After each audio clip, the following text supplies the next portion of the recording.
There's no you in Ukraine. That's the focus of tonight's Angle. There's a song blowing up in the internet by a young man named Oliver Anthony. It's called Rich Men North of Richmond, and it's best described as raw, blue-collar country. Lord, it's a damn shame what the world's gotten to for people like me, people like you. Wish I could just wake up and it not be true, but it is. Oh, it is.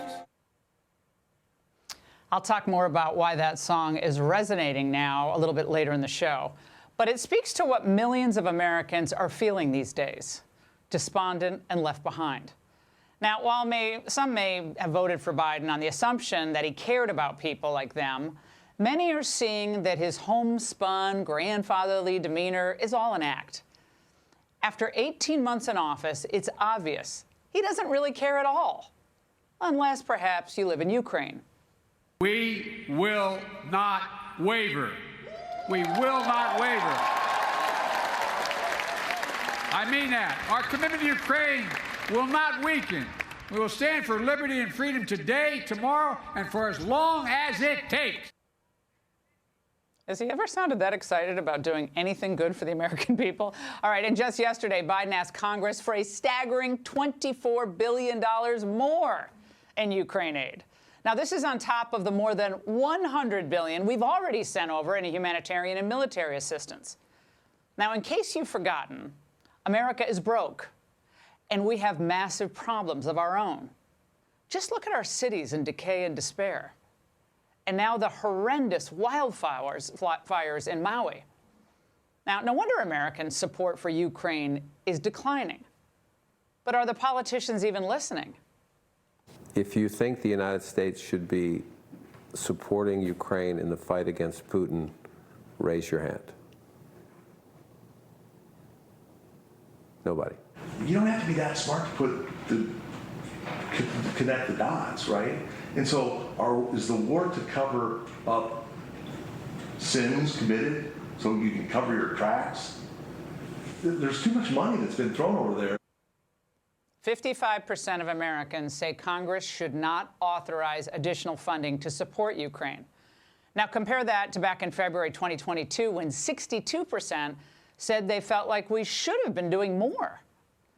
But our brilliant administration believes Americans get why Ukraine matters. I think the American people understand what's at stake here. They know it's not just about Ukrainian sovereignty or Ukrainian lives. It's about Mr. Putin and stopping him in his tracks before he can go any further. I think we can all understand that if he just gets Ukraine, if he gets what he wants, and he pulls Ukraine back into Russia, where does it stop? And the cost in blood and treasure to the American people, to our financial health, obviously, would be much greater at risk.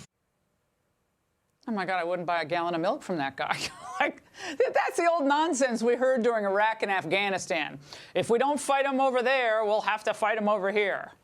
Well, the real problem is, as Reagan understood, we can't have peace if we don't have economic strength. Peace through strength. And the longer this drags on, the weaker the U.S. will become. Now, we hate what's happened to the Ukrainian people. But the spring-turned-summer offensive is not going too well. The generals, once again, seem to have botched another assessment as Ukraine appears stalled out right now. Now, Vox did a sober assessment of where things stand in the war, and here are some of their highlights. Kyiv is facing logistical and supply challenges. The country's struggling to conduct combined arms operations. 20% of Western equipment was destroyed or damaged in the early weeks of the offensive, and they're burning through a lot of ammo. And they're running out of time to wear Russia down, with the unofficial deadline quickly approaching of this fall. And, of course, Russia has major advantages of its own in artillery and aviation, specifically attack helicopters.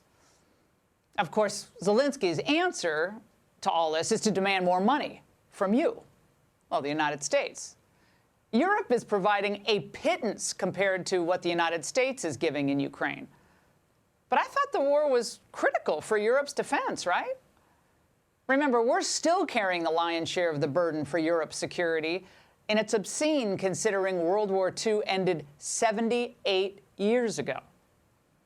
And as we continue to shovel billions to Ukraine, nearly 4 in 10 Americans report that they don't have the funds saved to cover even a $400 emergency expense they might incur. That's disturbing. And Joe Biden doesn't care. No wonder his approval rating on the economy is stuck in the mid-30s right now. And it's not just Ukraine that's flush with our cash, by the way. Iran will be too as well now that Biden is making a $6 billion deal with Iran on the promise that jailed Americans will get to come home someday. But what's $6 billion, really, between enemies? That brings us to another infuriating story in yet another rat hole, Afghanistan. Now, how many of you know that the Special Inspector General on Afghanistan reconstruction says that he cannot guarantee that the bulk of U.S. humanitarian aid there is not going to the Taliban? But don't worry, it's only $8 billion. And how is it that the Democrats and pro-war Republicans are so emotionally pumped about protecting Ukraine's border that they're blissfully unconcerned about our own? Biden's allowed more than 5.5 million illegals to cross our open border, and that doesn't count the gotaways. Remember back in 2018, Trump requested a mere $5 billion to fund a wall along our southern border? That's about a fifth of Biden's latest aid request to Ukraine. 1/5 of one request. And think of what the return on investment Americans would have seen from that wall. But again, America is not the Biden focus. The global order is the Biden focus. And the Biden team does not care if you're worse off than you were in 2019 before the pandemic. Biden let the truth slip out yesterday, didn't he, when discussing his signature legislation, saying that, I wish I hadn't called it the Inflation Reduction Act, because it has less to do with inflation than it does providing alternatives to economic growth. Okay. To the extent that Biden and his ventriloquists focus on Americans at all, it's in devising new ways to control and limit our behavior and speech, certainly not our economic prosperity. When they say they're here to help, that doesn't mean making us richer, more prosperous, safer, our cities better, our borders secure. Stuff like that would actually make our lives better. They're not interested in it. They reserve their emotion and their efforts to really help people for their globalist goals, nation building, climate commitments, and foreign entanglements with no real endpoints. If voters want to change this dynamic, and I know you do, you're going to have to set aside your frustrations and vote for candidates who put America first.